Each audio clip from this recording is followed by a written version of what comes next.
NEET தேர்வு இல்லாத மருத்துவத்துறை சார்ந்த படிப்புகளுக்கு Vinayaka mission school of allied health science, Chennai, Pondicherry, Salem. நம் நாட்டில் 10 ஆண்டுகளுக்கு ஒருமுறை மக்கள் தொகை கணக்கெடுப்பு நடத்தப்படுவது வழக்கம்.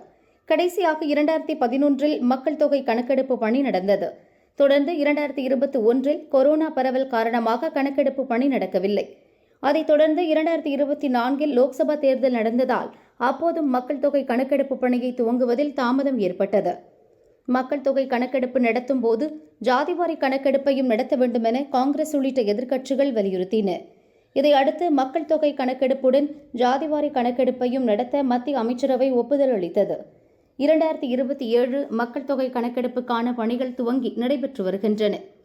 முதற்கட்டமாக வீடுகள், வாகனங்கள், வீட்டு உபயோக உபகரணங்கள் குறித்த கணக்கெடுப்பு நடக்கிறது. பின் மக்கள் தொகை கணக்கெடுப்பு நடத்தப்படும் போது அவர்களின் ஜாதி, மொழி உள்ளிட்ட விவரங்களை சேகரிக்க மத்திய அரசு திட்டமிட்டுள்ளது. இந்நிலையில் மக்கள் தொகை கணக்கெடுப்புடன் ஜாதிவாரி கணக்கெடுப்பு நடத்த தடை விதிக்க கோரி சுதாகர் கும்முல்லா என்பவர் சுப்ரீம் கோர்ட்டில் மனு தாக்கல் செய்தார். இந்த மனு சுப்ரீம் கோர்ட் தலைமை நீதிபதி சூரியகாந்த் தலைமையிலான அமர்வு முன் விசாரணைக்கு வந்தது. மக்கள் தொகை கணக்கெடுப்பு ஜாதிவாரியாக இருக்க வேண்டுமா வேண்டாமா என்பது அரசின் கொள்கை முடிவு. ஒட்டுமொத்த மக்கள் தொகையில் பிற்படுத்தப்பட்டோர் உள்ளிட்ட விவரங்கள் தெரிந்தால்தான் அதற்கு ஏற்ப நலத்திட்டங்களை செயல்படுத்த முடியும். கொள்கை ரீதியான அதிகார வரம்புக்குள்ளேயே ஜாதிவாரி கணக்கெடுப்பு வருகிறது.